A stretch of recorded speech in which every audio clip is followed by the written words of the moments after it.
వీడేంట్రా ఆస్తులన్నీ పోయి అనాథలా మారినట్టు అంత డల్లగా వస్తున్నాడు? శ్రావణి సారీ అందేమరా. రారా రాజా కూర్చో. ఏంట్రా లవ్ కన్ఫర్మ్ అయిందిగా, పార్టీ అడుగుతామని డల్గా ఉన్నావా?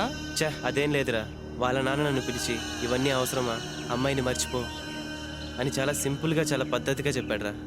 ఏం మాట్లాడాలో అర్థం కాక కామ్గా వచ్చేసా. మైండ్ అంతా చిరాగ్గా ఉందిరా. రే లవ్లో ఇవన్నీ కామన్ రా. వాళ్ళ నాన్నే మిమ్మల్ని పిలిపించి మాట్లాడాడంటే మీ ఇద్దరు లవ్ చాలా స్ట్రాంగ్ రా.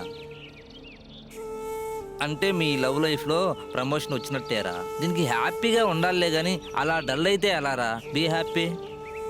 వాళ్ళంత మంచోళ్ళు కాబట్టే పద్ధతిగా పిలిచి చెప్పారురా. లేకపోతే ఈ పాటికి పెద్ద యాక్షన్ సీన్ జరిగేది తెలుసా?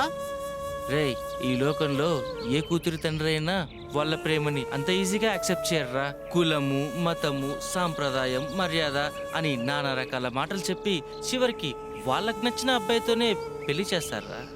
ఈ విషయంలో అతను తప్పేం లేదురా. ఆడపిల్లల తండ్రులు చేయాల్సిన పని అతను చేశాడు. కానీ ఎవరేం చెప్పినా శ్రావణి మాత్రం వదిలే ప్రసక్తే లేదురా. I'm totally fixed. ఇది కామనే. ప్యాంట్ వేసుకున్న ప్రతి ఓడు ఇదే చెప్తాడు. వాళ్ళ ఫాదర్ ఫ్యాక్షన్ వెర్షన్ అయితే నేను లవర్ వెర్షన్ అని.